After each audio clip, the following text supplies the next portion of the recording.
ये है भोजपुरी की खतरनाक सास, रियल लाइफ में अक्षरा सिंह की है मां। भोजपुरी एक्ट्रेस अक्षरा सिंह आज किसी पहचान की मोहताज नहीं है। फिल्मों के साथ ही वो अक्सर अपनी पर्सनल लाइफ को लेकर भी काफी चर्चा में रहती हैं। ऐसे में आज हम उनकी मां नीलिमा सिंह के बारे में बात कर रहे हैं, जो भोजपुरी की सबसे खतरनाक सास के किरदार के लिए जानी जाती हैं। टीवी सीरियल निमकी मुखिया में अनारो देवी का रोल प्ले करके नीलिमा सिंह को पहचान मिली थी। हाल ही में दिए एक इंटरव्यू में नीलिमा सिंह ने एक मां, एक पत्नी और एक एक्ट्रेस के रूप में अपनी सभी भूमिकाओं के बारे में बात की। एक्ट्रेस कहती हैं कि भोजपुरी फिल्मों में उन्होंने ज्यादातर भूमिकाएं नेगेटिव ही निभाई। हालांकि ऐसा नहीं है कि उन्हें पॉजिटिव किरदार पसंद नहीं है और उन्होंने पॉजिटिव रोल्स किए भी हैं, पर उन्हें नेगेटिव भूमिका में दर्शकों से अधिक प्यार मिला है।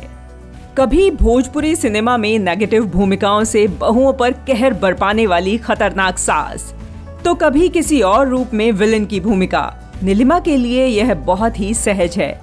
हालांकि इस बारे में जब वह बात करती हैं, तो मानती हैं कि एक स्त्री के भीतर जो दिल होता है, उसे कई बार ऐसे मौकों पर समझाना पड़ता है कि यह सिर्फ एक्टिंग है, वरना कौन ऐसी स्त्री होगी जो सिर्फ नेगेटिव किरदार में खुश हो। टीवी पर निमकी मुखिया से नीलिमा को जबरदस्त पहचान मिली। इस सीरियल में वह चलती ट्रेन में बीच में सवार हुई थी। अनारो देवी का किरदार अचानक उन्हें मिला, लेकिन नीलिमा ने उस किरदार में भी जान फूंक दी। हालांकि वो इसके लिए सीरियल के डायरेक्टर राइटर जमा हबीब को पूरा श्रेय देती हैं। नीलिमा ने इस सीरियल को महत्वपूर्ण माना है, क्योंकि इसमें उन्हें 3 शेड्स की भूमिकाएं निभाने का मौका मिला। पहले वह एक खतरनाक सास, और बीच में दयालु मां, और फिर अंत में फिर से नेगेटिव भूमिका। नीलिमा आगे बताती हैं कि भोजपुरी में बदलाव की जरूरत है। हालांकि उन्होंने दावा किया कि उनकी बेटी अक्षरा सिंह इस दिशा में कोशिश कर रही हैं। नीलिमा ने यह भी कहा कि सिर्फ एक इंसान से नहीं, बल्कि पूरी इंडस्ट्री को इस दिशा में सोचना होगा कि आखिर हम इतना पीछे क्यों रह गए।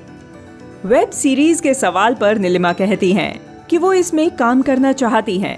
अभी कोई बेहतर रोल नहीं आया है और वो रोने धोने वाली महिला या फिर गंदे कंटेंट्स के साथ नहीं आना चाहती। भूमिकाएं दमदार हों जैसा वो चाहती हैं, तो फिर वो ऑफर स्वीकार जरूर करेंगी। अभी कुछ भोजपुरी प्रोजेक्ट्स नीलिमा के पास हैं, लेकिन लॉकडाउन के कारण सारा काम रुका हुआ है। अपने फेवरेट एक्टर्स के बारे में ऐसी ही रोचक जानकारी जानने के लिए देखते रहिए हमारा चैनल। वीडियो को लाइक और शेयर करना बिल्कुल न भूलें। चैनल को सब्सक्राइब करें और स्क्रीन पर बने बेल आइकॉन को प्रेस करें, ताकि आपको हमारे वीडियोस के नोटिफिकेशन समय पर मिलते रहेंगे। धन्यवाद।